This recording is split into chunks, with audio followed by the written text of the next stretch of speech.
and accepted. Now let's start with some questions. I have a question. Yeah, let's start here. Okay, go ahead. I don't know, with these generations, especially our generation, like you said earlier, there are divorces left and right we hear, and mostly it's about pride, right? Mostly it's about pride. What's the difference between the generations of our parents and grandparents to this generation, and how come the percentage rate of divorces back then was less than 1%, and now, like you said, it's 70%? I mean, yeah, I can give you a list of reasons. Let's go in the right order. If you want to write it down, make yourself a list that you know this is the reasons for all the problems that we have. If you don't have, you listen to the lecture on the website and make yourself notes, and then you address these issues, because a doctor that wants to cure the patient, if he doesn't locate the sickness, he doesn't know where it is, he doesn't know how to treat the disease. If he doesn't know what is the source of the problem, he can try and gamble and give you antibiotic and give you this and make a surgery not knowing what he's looking for. You understand? You understand? So here let's go by the right order. First and most major problem is, in the previous generation, nobody almost dared to make intimate relation before the wedding. Not by the Jews, not by the Goyim.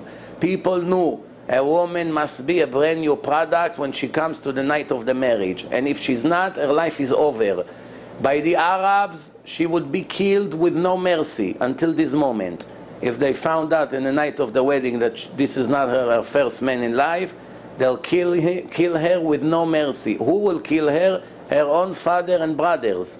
Or they hire somebody to do it. But they won't leave her alone. Why? You brought big shame to our name, to our family. Now all the other sisters are in jeopardy because now the reputation of the family is over. So that's how the mentality was all over the world. Even in a Western world, even though it's much different than the Middle Eastern world and other primitive countries, but even that was a red line. Which means you can be civilized, there are cars, they bring all kinds of things, business, stock markets, people dress top of the line, but everybody knew 50, 60 years ago, up to here. Marriage is marriage. No girl would be able to bring a boyfriend to her parents' house, even to be there, not to talk about the sleepover, not just even to come. It wouldn't be, nobody would dare to do things like this. The marriage institution was the holiest institution by all mankind. Since it lost the holiness and the respect that it deserved, it went bankrupt. And that's what happened. People make jokes about it. All stand-up comedy, half of it is about marriage. Why? Nobody gives respect to it.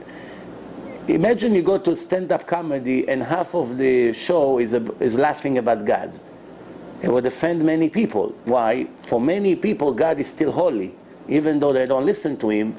But in their mind, when they have a problem, they turn to Him and speak to Him. Help me, I love you, please don't do it to me. If you help me, I promise you I'll be better. Almost every person speaks to Him. He can make a lot of noise. Oh, I don't believe this. But in time of problems, everyone is a believer. So people will get angry. If you put something like this on television, some kind of a comedian laughing about God or about religion, it would offend many people. But if people laugh about the marriage institution, everybody laugh with it. Not one person will complain. Why is it? Because it's not important anymore like it used to be. It lost their value. That's problem number one. Problem number two, the people are less religious than they used to be. Up to 200 years ago, every person was religious. Almost every person. By the Jews, it was very difficult up to 200 years ago to find a Mechalel Shabbat, or to find a not modest woman, or anything like that.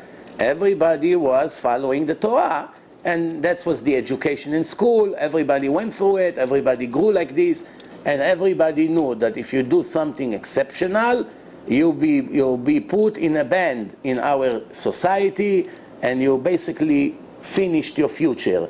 That's why nobody dared to even do it, even if they had the desire to do it. No woman would talk to a man. If a family wants to talk to each other, like some places in the world it still get done like this, first the father comes to the father of the bride, they offer to each other, and then they get the kids together with the parents there, and if they like each other, And then they get married, and that's it. It's a whole holy ceremony. That's how it was everywhere. That's why, since the marriage started with blessing, and there were no sins prior to the night of the wedding, then Hashem, God blessed the relationship in the future. And everything was with harmony and love and greatness and connection, etc.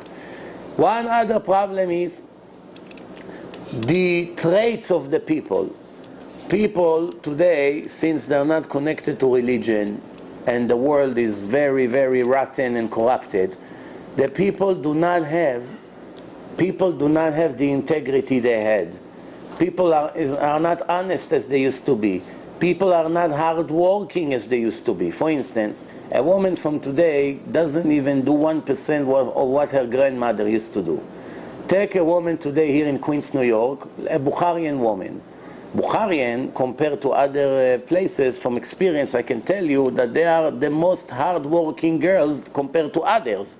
But that's why I'm using them as an example, as supposedly they are not as bad as all the others, and they are very bad compared to the grandmothers. For instance, let's compare between a Bukharian grandmother 50 years ago in Bukhara to her granddaughter today in Queens, New York, or in Tel Aviv, Israel, right?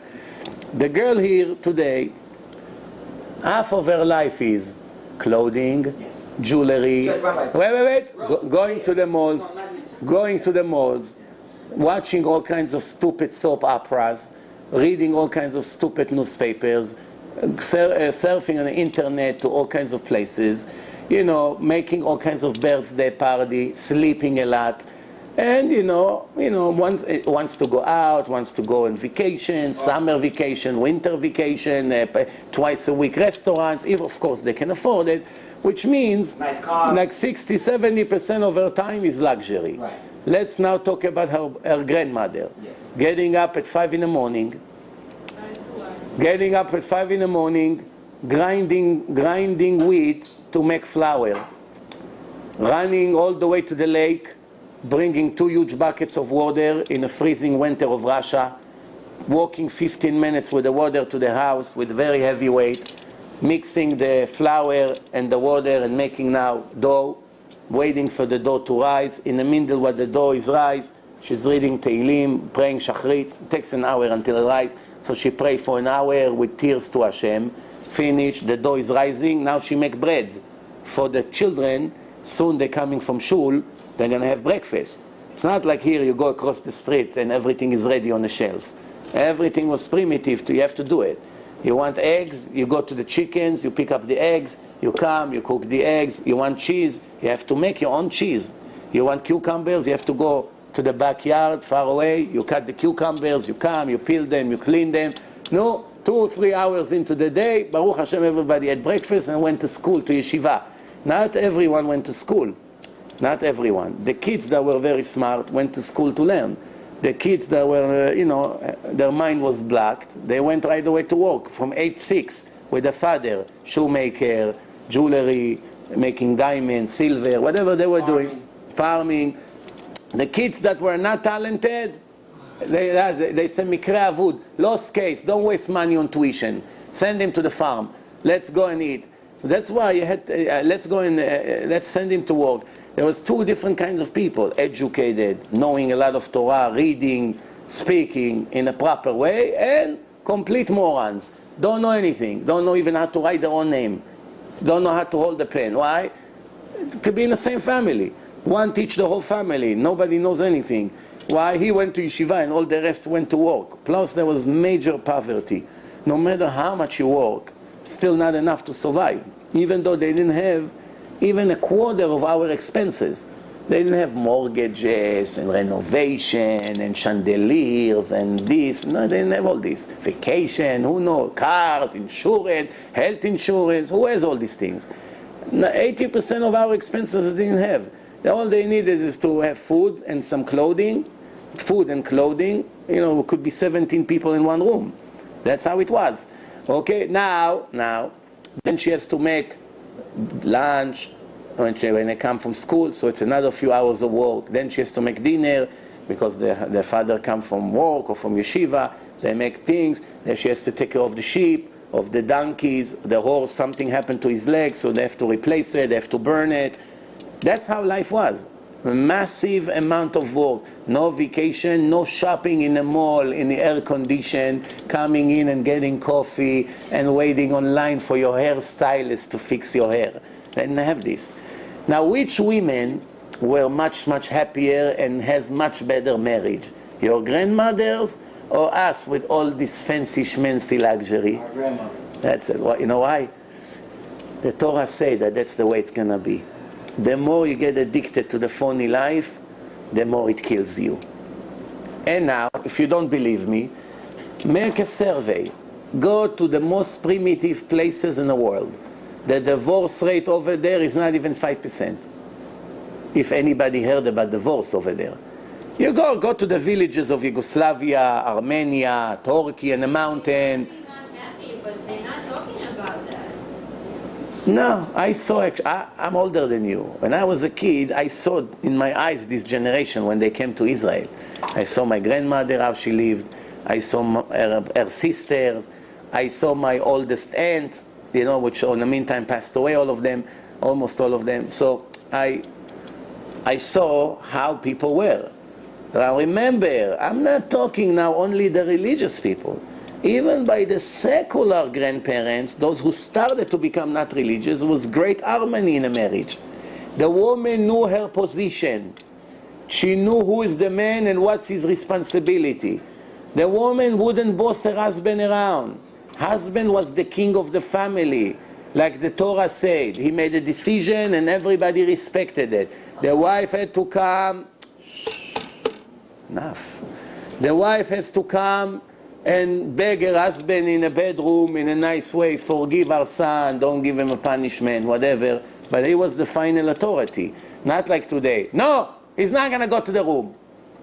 Go to the room, I said. No, don't listen to him. Stay here. Then you're surprised why the kids don't respect them. If the parents alone don't respect each other, what's going to happen? Yeah.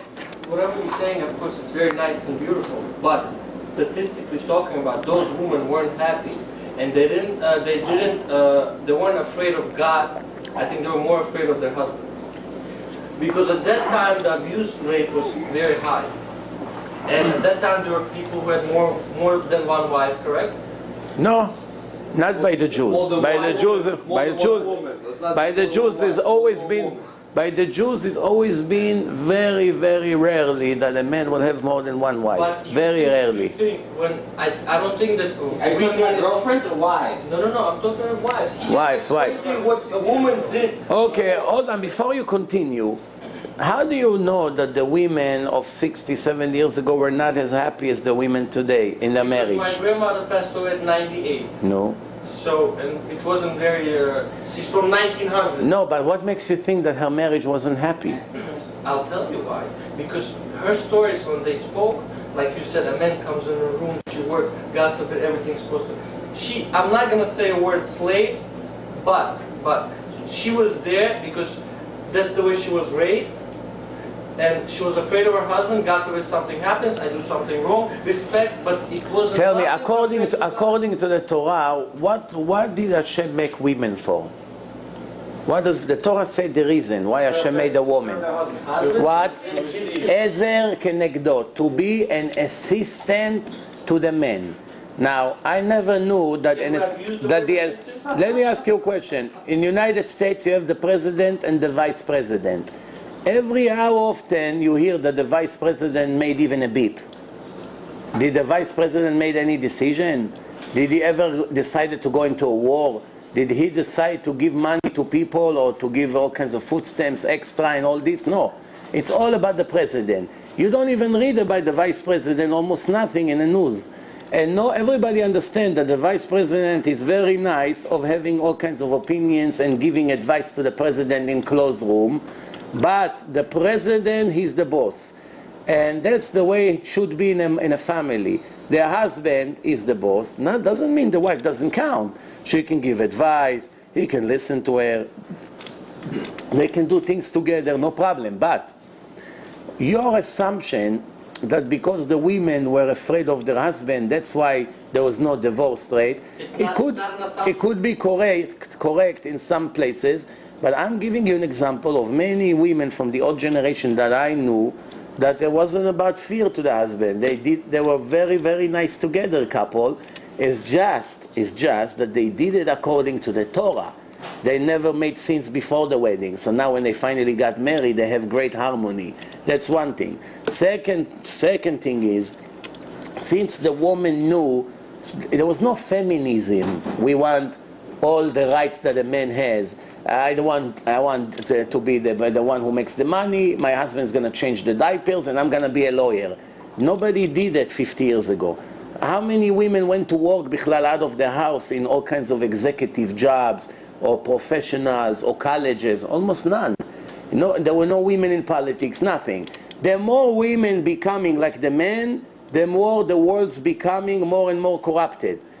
Not because of a direct fault of the women, because the system is not what Hashem wants. Hashem wanted authorities. There's a Kohen in Bet HaMikdash. You and I cannot do what he does. We cannot get his rights. We shouldn't be upset about it. There's no racism here, no prejudice.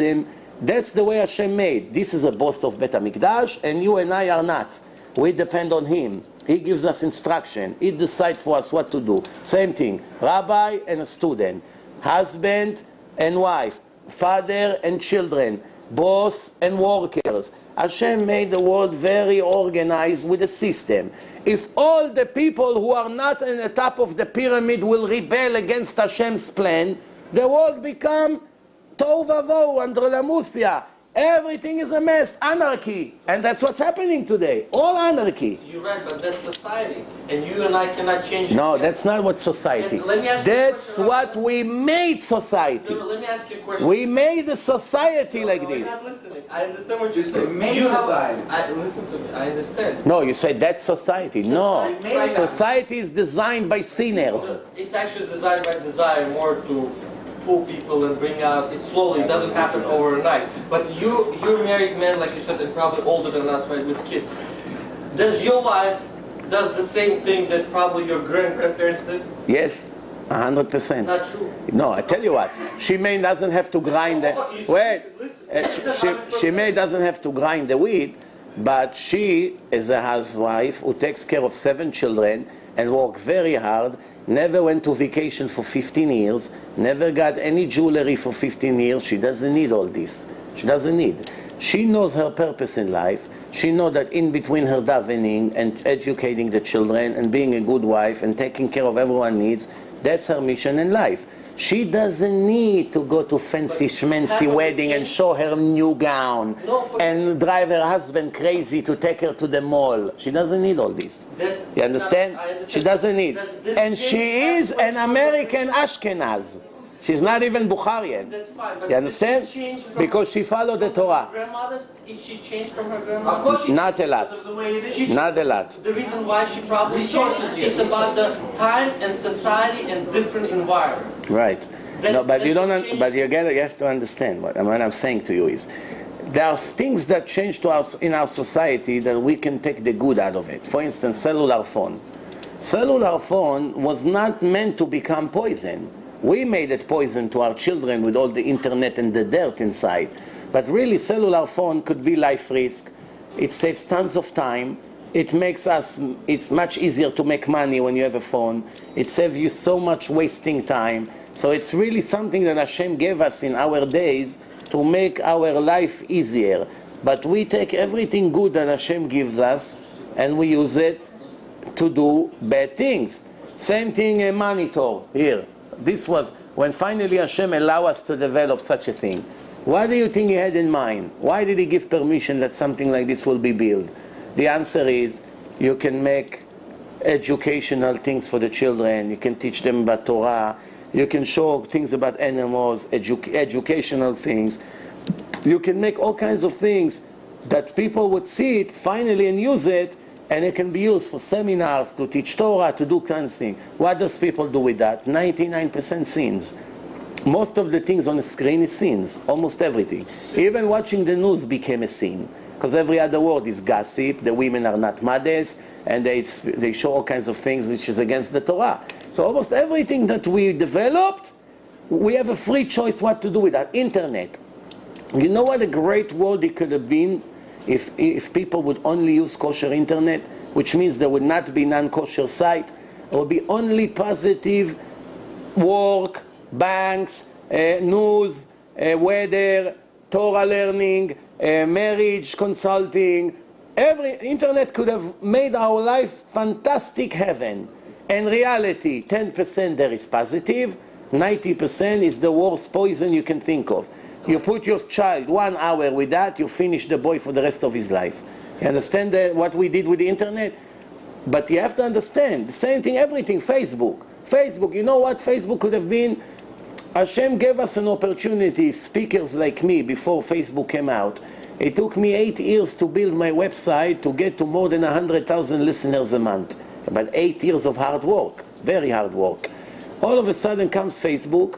What I did in 8 months in Facebook is already 20 times more than what I did in 8 years in my website, as far as reaching to secular Jews.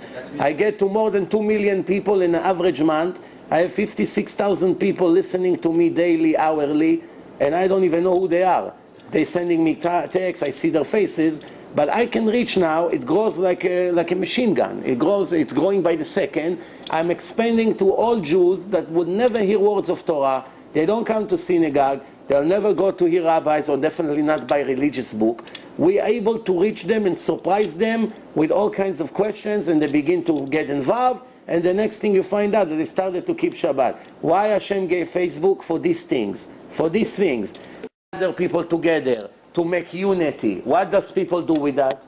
Make sins. Molest kids, rapes, come to the park, do here, let's go parade against Hashem. You understand? Yes. So everything can be used both sides. You understand? That's it. So now some things disappear from the world. So a woman doesn't need to make bread anymore. It comes ready. What's the problem? It's not. I want to just go back to the scene. To make our own bread? No. That's what I'm saying to you. Some things change in the world, and Hashem wanted it to change. Exactly. It's no problem. It's our reality. But as results of these changes, It's our choice. as results of these changes, the women got too much time now, which they didn't have before. I'm showing you what's the destruction of having too much time. When a person is bored, he begins to look for excitement. Excitement is another word for evil inclination, desire. That means shopping. Women, remedy from all the stress that they have from nothing. Really, women create stress to themselves. If you really think about it, a woman has 2 kids, sometimes a kid and a dog. They create stress. Same thing man creates stress in his work and in his business that is really not necessary. If he had a little bit emunah in Hashem, this stress will not help in any way. It won't bring you more parnasah. It will only make you sick and angry. Same thing, that's how women develop stress about all kinds of things. What my sister-in-law say about me, she gave me a dirty look, I don't want to go there anymore. Don't bring your parents to Pesach because I know what's going to happen, your sister's going to come. It's all about this, you understand? How do you know it so well? Rabbi, I have a question about the sins. You think I was born yesterday, huh? Rabbi, the 33